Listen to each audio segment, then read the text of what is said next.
Welcome back, Fantasy Fiction Fanatics. It's great to see you again, and I hope you're doing well. Today, I thought it'd be fun to talk about feeling burnout from reading. So, for whatever reason, you're just not feeling like reading as much, you're just finding it really hard to do, or maybe you're not really sure what to read, and you just need a pick-me-up that really helps you revive your reading vigor. Before we jump in, if you end up liking this video and you like the tips that I have here, I'll be sharing 5. Then it would be great if you would subscribe and give this video a like. It really supports the channel and supports me being able to continue to do this. Also, thank you again. I just want to say for the first 1,000 subscribers, it's a really big milestone for me. And in case you didn't know, I will be doing a Q&A video really soon, hopefully within the next couple of weeks.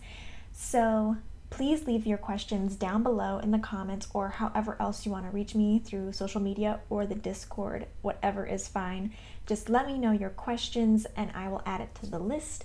It can be personal or fantasy or reading related or whatever you'd like. I really don't mind. Whatever you'd like to ask, I will try to answer at the best of my ability. So again, just leave those questions somewhere so I can find them down below is a perfect place if that is most easy for you. All right, let's go ahead and get started with these 5 tips for how to help you get out of feeling burnout from reading. The first tip that I have is to read a short book or a lighthearted story. So either you're reading, 800-page books, and you're really reading the thickest of thickest books, and you just need to take a break and read something shorter. Even if you read normal length books, or like a typical length book, like 300, 350, and you're feeling like, oh, that's not that long of a book, shorten it to a novella, read something that's really short, something that is easy to read, understand, get through, be done. Or in the case of maybe you don't really have anything that you can find that's a shorter one, read something lighthearted, something that doesn't have a very deep plot, something that is really just a basic story that you can just enjoy and not have to think too much about. Because sometimes reading books, not sometimes, all the time, reading books is a mental activity. And sometimes your brain just needs a break. It just needs to take a minute, whether this is from you having stress outside in your personal life, whether this is something going on with work, whether it's just you've had a lot going on and you've been busy and your mind is just whirling and twirling. It might just need something that's not so in-depth, it's not so much to tackle with a long book. So try reading a short, lighthearted story, something that's just fun, easy to read, something that you can finish within a week if you really, put some time towards it. And don't really stress out about it. Just give yourself, your brain, a mental break from a deep story, a deep, long, engaging story or a long series. Give yourself that break and maybe then you'll be able to feel revived and ready to tackle on something else after you've read 1 or 2 of those short, lighthearted books. Some suggestions: you could read Legends and Lattes by Travis Baldree. That one is really great. It's a very nice light read, nothing too serious. Can definitely finish it very quickly. Kill the Farm Boy by Kevin Hearn and Delilah S. Dawson is also another really good suggestion. It's very funny, it's lighthearted, definitely a comedic book, and it's not too long, so that's another great suggestion. So something that is just lighthearted, easy to pick up, not something that you have to really dive into. Another suggestion might be Undead and Unwed by Mary Janice Davidson. That one's just a fun, light-hearted series, so there is multiple of those ones, so if you need several books to get yourself going back again, that's a really good one, if you like vampires, that is. And Why Odin Drinks by Bjorn Larson. That's another one that's really fun, just comedic, easy, one book, done with the story, so Those are just some of my suggestions of things that I have found that are really good lighthearted books, and maybe they might help you get out of your funk or your burnout from reading. The second tip I have is to read a book from an author that you already know and love.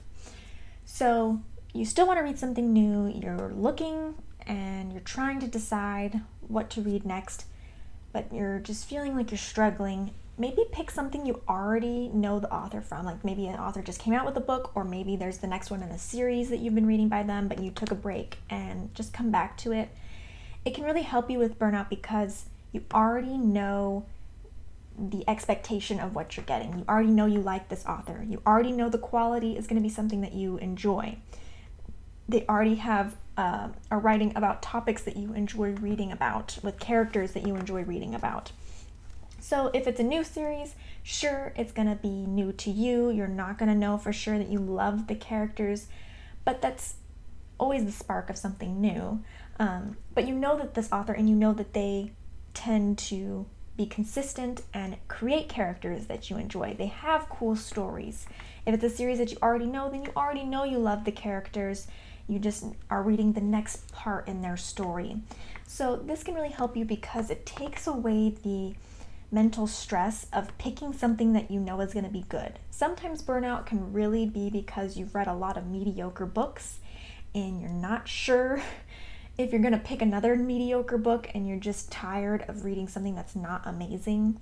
So if you go to a story that's from an author you already love, then you can read something new while being pretty much guaranteed that you're going to like the quality, that you're going to like the story, at least to some extent. We can guarantee this. Of course, authors do have some books that are better than others.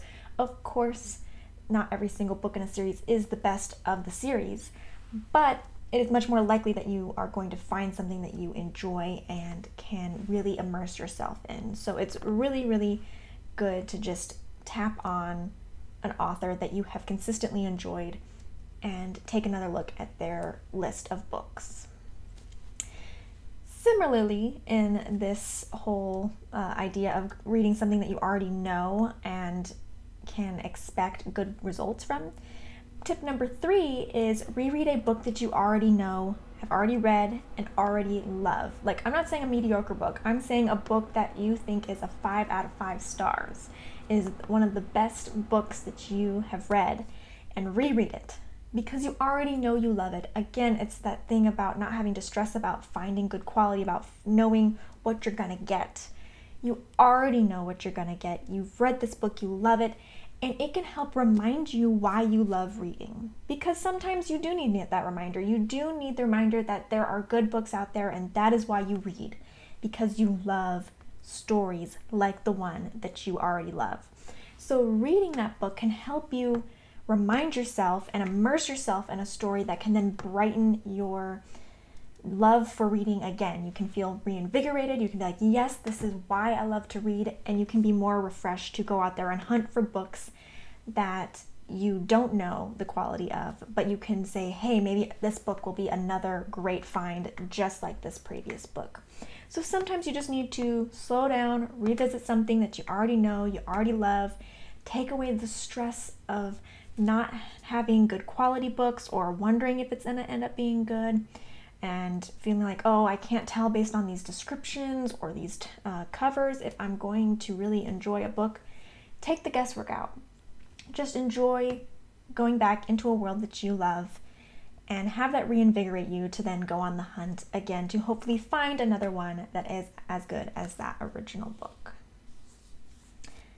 Number 4, maybe you just need to slow down. I know that it's always great to have a challenge of like trying to read as many books as possible, and if that's your main hobby or source of entertainment, maybe you're reading all the time and just going to town on all of these books. But maybe your mind needs a break. Again, maybe you have something going on outside of reading that is putting pressure on your mind. Maybe you have stress, maybe you have a lot of things going on, maybe you're busy. Your mind mentally needs a break from mental activities, and books and reading, no matter how much we love them, is still a mental activity. So maybe your brain is just telling you, I need a break. And so read a little bit slower. And I don't necessarily mean like read physically slower. I just mean take a step back and read a little less often.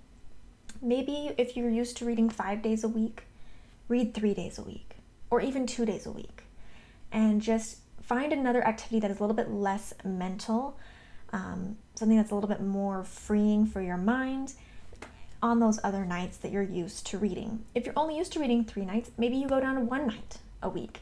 Maybe you go to, maybe you're only used to reading 1 day a week because that's barely when you can get it. Instead of reading for an hour, read half an hour. Whatever it is, take a little bit more time to do other activities that are less mentally involved. And soon after you take that break and you give yourself a little bit more space to think and to just be yourself and to not have to work your imagination quite so much, then you'll start to feel that need to read come back and reinvigorate you, and you'll slowly incorporate more time reading again, and it won't feel like a hassle, and it won't feel like you're just slogging through this book because you feel like that's what you normally do, and that you feel like you must meet your challenge of how many books you read this year, or you feel like that's what defines you, or whatever else it might be that makes you push through that. Let yourself take a break, cut down how many times you read in a week, read a little bit shorter in terms of quantity, and just let your mind do some other activities for a little bit, and I promise your need to read will come back and reinvigorate you. And last but not least, tip number 5 involves being bored. So maybe you're just bored when you're reading, and so what you need to do is try a different genre.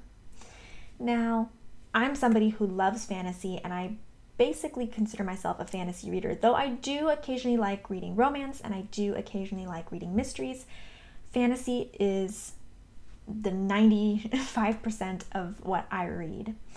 And luckily, fantasy is a large genre. It has lots of different subgenres. And maybe that's all you need to do, because if you look at the genres, like for example, urban fantasy, where fantasy that's in our present day world and is mixed in with technology and other things like that, that has, I don't want to say a trope, but it has kind of a little bit of a formula. It always has the similar ideas of being in our world, a character who can do something fantasy-esque or some kind of fantasy creature, that kind of stuff. It has similar qualities to them.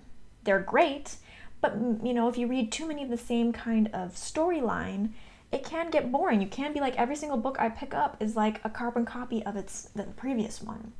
So you could be bored and just need to switch to something like high fantasy, which is a fantasy story that is in a fantasy world, where you have different elements to incorporate into that story. Or maybe, it could be something like going from fantasy to reading a mystery novel. Maybe you are just a little bit tired of everything in your current genre. Or if you read a different genre, maybe you come to fantasy. It could be a small shift, it could be a big shift, but maybe what you're picking out and the kinds of stories you're gravitating towards is just too similar for you to be excited to read it. Maybe you need to take a break, slow down, and really assess what kind of stories you've been reading. If everything is looking the same, you're probably just bored. And that's why you're having a hard time wanting to pick up the next book. It's because it sounds like the exact same book you just read. So consider branching out, trying a different genre, trying a different subgenre, trying something new, something different, and see if that invigorates you to read more. And maybe you'll find that you really like a different style of book, that you like a different kind of genre or a different kind of formula in your stories, and you can find a whole new set of books to enjoy and to populate your bookshelf. So those are my 5 tips. That's what I really feel like helped me at different times get out of my slump of not wanting to read. I'll be honest, right now I am using tip number 2 to get out of my own kind of burnout from reading. I am reading some new books from Iona Andrews because I really like her and I love her stuff. And I had some new books from a series that I have read previously that I had not gotten to yet. and I just needed something that I knew would be fun and exciting for me, so I am reading those, and it really is helping me out a lot. So let me know what you guys do. If you guys get into a burnout slump or you're just feeling unmotivated to read, what do you do to help yourself pick yourself back up, re-excite yourself about reading, and to dive into the next book? I'd love to hear your thoughts, and I'd love to hear your thoughts on the tips that I gave you today. So please let me know in the comments down below, and don't forget to let me know any of your questions for the Q&A if you're interested. All right, I'll talk to you guys later. Bye.